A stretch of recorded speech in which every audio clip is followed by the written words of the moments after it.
Enda ine vangeri kunyika yose, mudze vanhu nezve ruponeso. Pane tariro muna Jesu chete, uye nyasha dzake dzinokwana.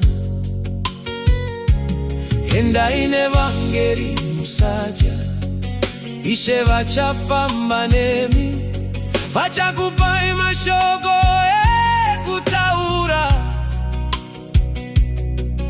uye simba rekumira.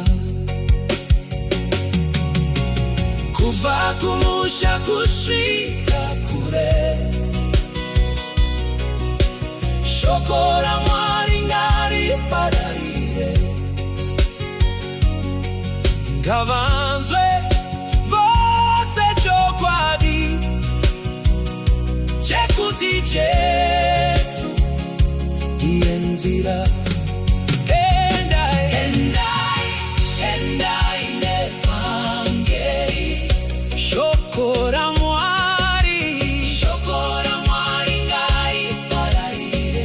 Kubva kumusha kusvika kure, vanhu vese ngavanzwe chokwadi. Endai nevangeri, Jesu ndiye muponesi, hakuna rimwe zita rakaita, rinopa vanhu upenyu.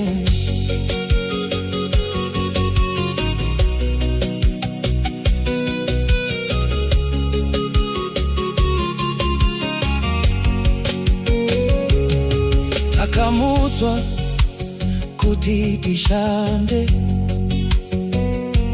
tive chiedza munyika ino. Tichaimba nekuzivisa zita raJesu mambo wekudenga.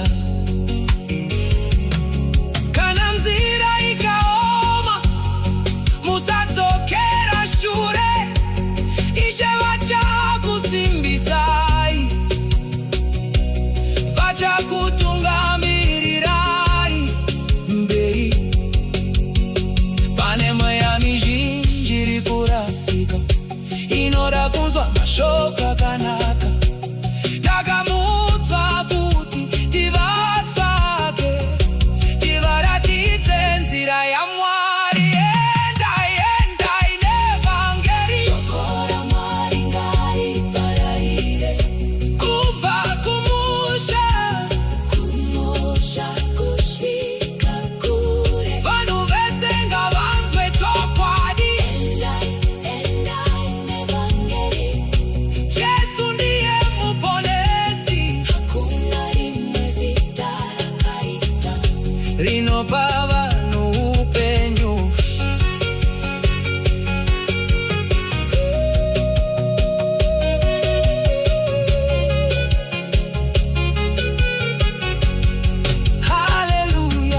Haleluya, ngatirambei tichivamba nesimba raMwari rinotikunda, kusvika zuva ratichaona kubwinya.